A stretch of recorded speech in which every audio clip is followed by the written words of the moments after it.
This lesson is on geometric sequences and the explicit formula.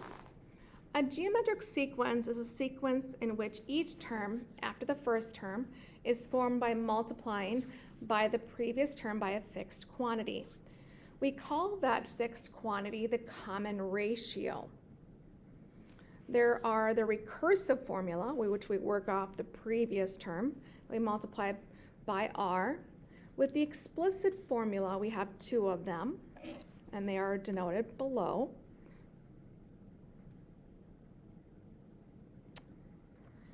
We can find the common ratio by dividing by the previous term.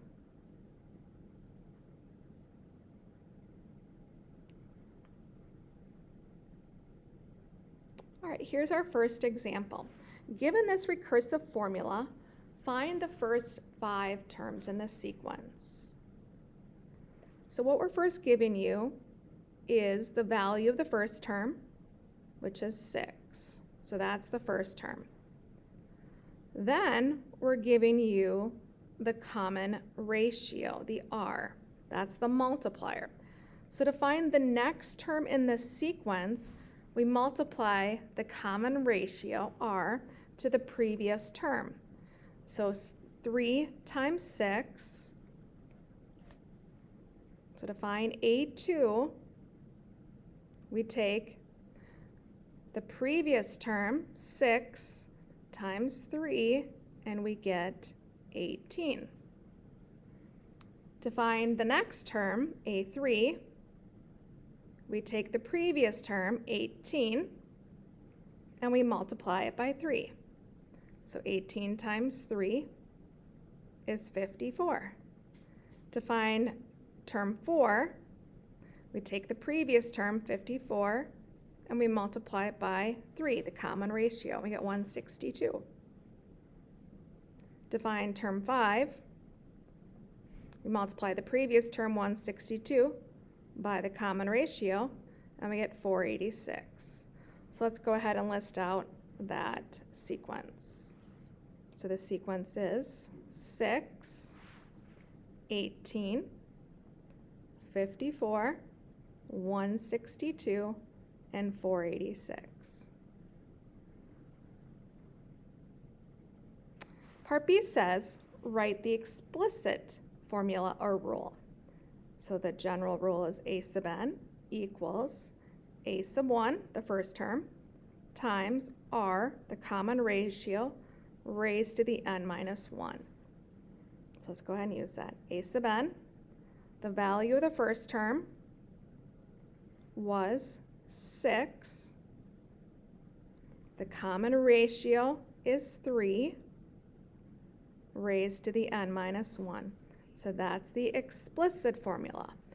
The one we gave you at the beginning is the recursive formula.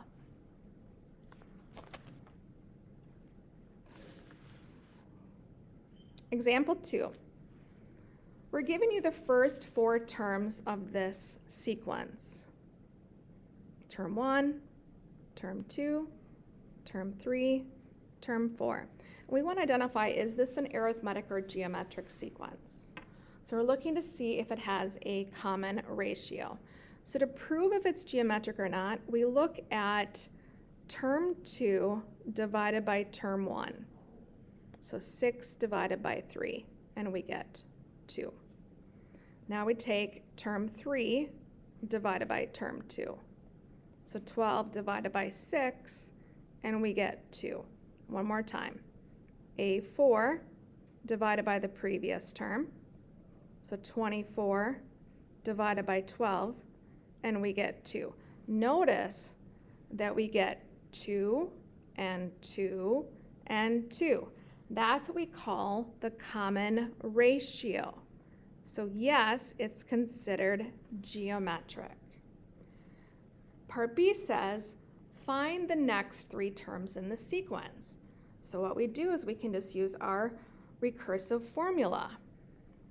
Multiply by 2. So here we go. So go ahead and multiply by 2. So 24 times 2, we get 48. 48 times 2 and we get 96. 96 times 2, we get 192. So there's our next three terms in the sequence. Now it's asking us for the explicit formula. So here's our general rule for the explicit formula. A sub n equals a sub 1 times the common ratio raised to the a minus 1. So the value of the first term was 3. So we sub that in, 3. The common ratio was 2. We sub that in. So there is our explicit formula. Now we want to find the ninth term.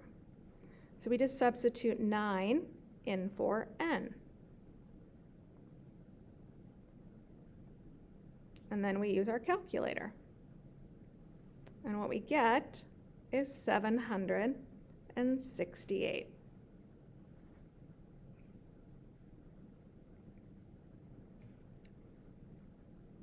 Example 3.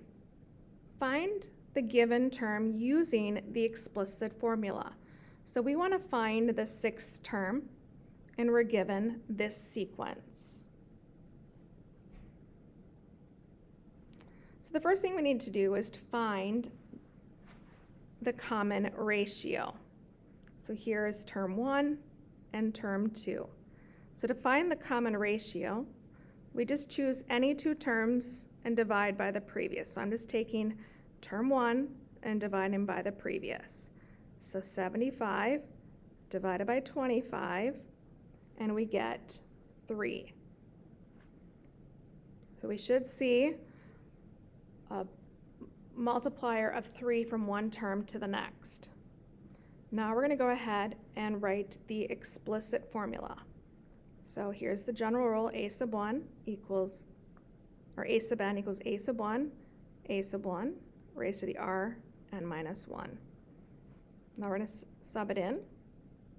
A sub n, the value of the first term, 25. The common ratio, 3, raised to the n minus 1. Now we have the explicit formula. Now we're going to go ahead and find the sixth term. So we substitute 6 in for n.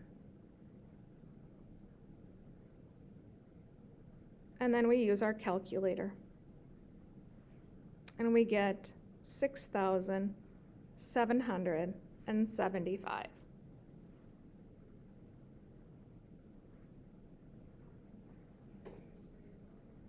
All right, we're going to use the explicit formula again, but this time we don't give you the sequence.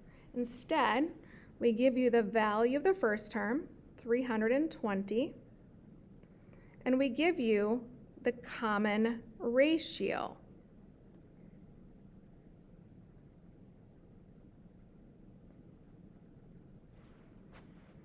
So I'm going to go ahead and write the explicit formula. So a sub n equals a sub 1 r raised to the n minus 1. So a sub n equals first term, 320, common ratio, a half, so our number should decrease by a half from one term to the next. So there's our value, and we want to find the 10th term. So we're going to go ahead and substitute 10 in for n.